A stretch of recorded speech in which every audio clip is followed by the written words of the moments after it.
Sam is going to read for you tonight, Table Manners. Please welcome him.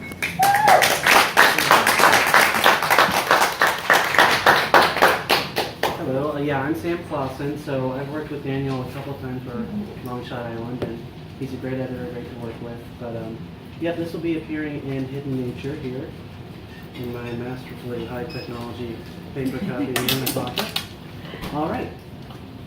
Your fork scooches across the plate, bringing the dinner conversation to an abrupt halt. You feel as if you should apologize, but you can't. Improv is frowned upon. The food needs salt. All the food does. Hell, the salt could use a dash. Everything tastes as if the color and life had been ripped away from each individual kernel of corn, every medium rare slab of beef. You pass the rolls. You tell your mother how absolutely superb the mashed potatoes are tonight. Father married a chef. Uncle Ricky now mentions how your father is a lucky bastard, and wonders aloud how he ever managed to lock that one down. Aunt Claudia nudges him playfully. The conversation turns back to you. Your mother asks if you're enjoying that book she suggested. You smile. It's complete and utter shit. But instead you compliment the novel timidly, knowing the words by heart, nodding when you're supposed to, smiling, and returning your attention to the untouched plate of food before you. An awkward silence along the length of the table, and then the family is chatting once more. So I say, can't let him get away. Lean back as you're real, damn it. Uncle Ricky slaps Father on the shoulder, laughing through a mouthful of steak. Well, did you catch it? Your mother asked Aunt Claudia. No, I've never caught one, Claudia says, smiling at her husband. Yeah, well, you would if you ever listened to me. Ricky shakes his head as he lights a cigarette. Your mother looks at Father and then at Ricky. Do you have to smoke in here? Do I have to? Ricky drops ashes onto the bones splayed across his plate. Nope. It's 10 degrees outside. Give me a break. The petty argument roars to life once again. You know your mother's perfect timing and decent delivery. She's getting better at this. Uncle Ricky is just as committed, but his performance lacks something, depth or perhaps emotion.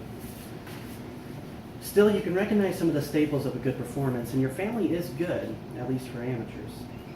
Now, I'll be damned if this woman makes me waste one more cigarette. Ricky pounds his fist on the table, rattling the coffee cups. There's that emotion. That's expensive china, Ricky, not an ashtray. Your mother's eyes narrow. She's passionate tonight, giving it her all. Probably because she got it the worst the last time.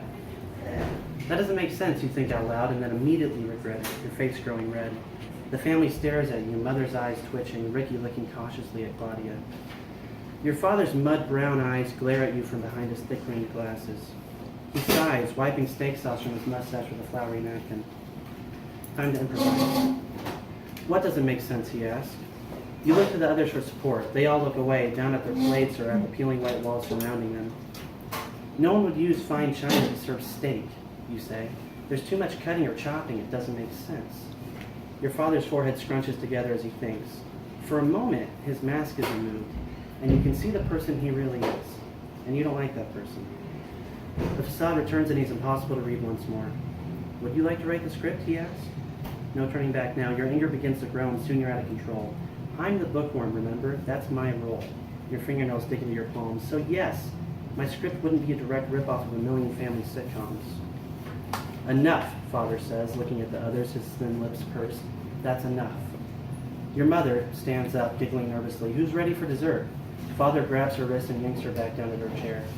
Sit down, he says, slow and clear, leaving nothing to the imagination. Mother nods uncontrollably like a bobblehead. Her eyes well with tears. You shake your head forebodingly as she looks to you for guidance. No, don't cry. That would not be good. The table grows quiet, inhabited by complete strangers unsure of what to say or do. Uncle Ricky stares intently at his mashed potatoes. Well then, Ricky says, breaking the silence, smiling at the rest. Did you catch the Chiefs game? You skipped a line, Ricky, Father interrupts you. His inescapable grip on Mother's wrist causes her to gasp. Should we look at the script again? No, Ricky blurts out. Not necessary. I'll remember. He looks to the others for assistance. You mouth the word stuffing.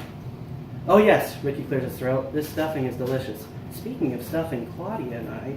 Oh, shush, Ricky, Claudia squeals, ecstatic about getting the train back on the rails. Her eyes dart over at Father. I apologize, everyone. Ricky's mouth runs like a garden hose.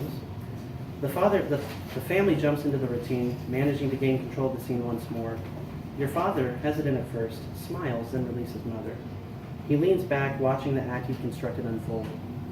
He looks at you, seeing if you'll talk at a turn again, and you look down at your book, as directed. The iron cuff around your ankle itches. Your character, however, has no chains, and so you try to ignore it. The red light of the camcorder blinks in your peripheral vision. And when your father looks away, you desperately pick at the bindings of the book, trying to get to the staples.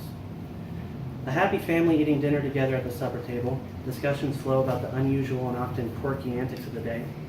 It's exactly what you'd expect to see on television. Strangers acting. Thank you.